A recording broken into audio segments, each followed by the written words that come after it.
Hello and welcome back to PTMTR, where today I'm going to be making a wonderful summer fruits pie. The kind that will make you want to float towards the windowsill kind of pie. Did somebody say pie? We're starting off by making the flakiest, crumbliest short crisp pastry you'll ever have in your life, which comes thanks to Bon Appetit's genius, which starts with 2 1/4 cups of all-purpose flour, in which I like to add in 2 tablespoons of white sugar and a small pinch of salt. Then you want to add in 230 grams of unsalted butter, which needs to be incredibly cold. I put mine in the freezer for about 20 minutes out of the fridge before I use it in this pastry. The kind of cold that makes the saying smooth like a knife through butter completely redundant. You get the picture.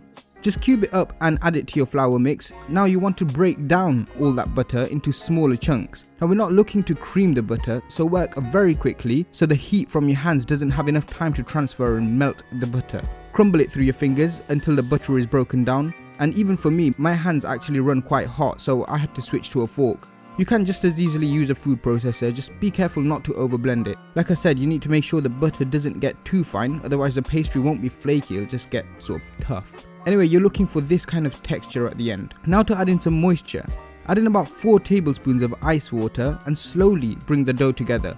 Use a 1/5 teaspoon if you do need to, but no more than that. It's just depending on the humidity of your kitchen. You might not actually need it. Push the dough together, not quite kneading, just until it becomes a singular mass. Then just tip it out onto a lightly floured work surface and continue to bring it together until there's no more crumbly bits. It'll look dry, but that's kind of what you want. I like to lightly pat it down into somewhat of a 4-sided shape. Then wrap it all up in cling film and then set it in the fridge for at least an hour, giving the time for the butter to harden up again and the flour to hydrate. 1 hour later.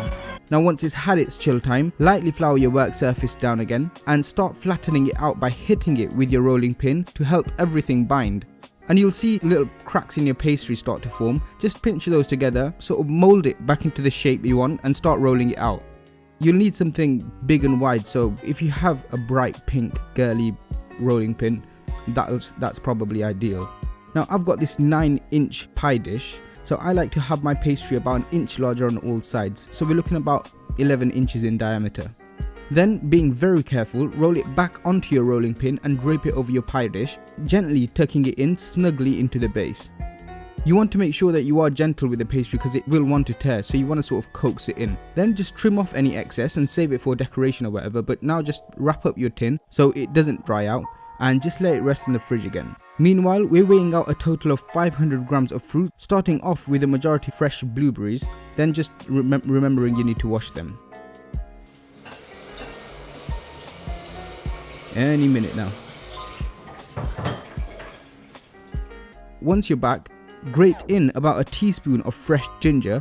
I'm adding a handful of fresh strawberries just because I like how the flavors work together with the berries and the colors look really good too. Then in a separate bowl, go in with a level cup of sugar, a 1/4 cup of corn flour, into which we're going to be grating the zest of 1 lemon, and be sure to make sure all that good stuff is in there. Then just slice the lemon in half and just juice half of it into the mix. And then just mix it all through. I like to dirty my hands because that way I can break down the corn flour properly, and the lemon really helps to let me know if I've got any tiny cuts on my fingers. It's amazing. So go in with your berries and toss it in that mixture so it's all nice and coated. Then just whip up a quick egg wash before we start building the pie. Grab some more of your pastry. I'm using store-bought pastry because I wanted to attempt a lattice. So I've just rolled it out and cut out another 11-inch circle and cut it into thin strips. Now grab your base out of the fridge and fill it with the fruit. If you do have any liquid left in the bowl, throw that out. Do not put it into the pie. This part is completely up to you. You can just as easily put a whole sheet of pastry on top and just cut out some vent holes. It's a lot easier. But I saw this amazing woman on Instagram do sort of lattice design, so I'm just going to give that a go. Well, whatever you choose, brush it down with your egg wash and make sure all the edges are sealed down.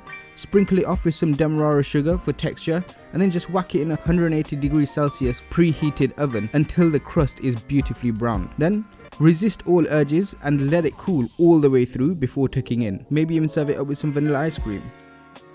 Make sure you subscribe if you haven't already and let me know how you think it turned out. Hit that like button and check out my Patreon page down below as well. Happy cooking!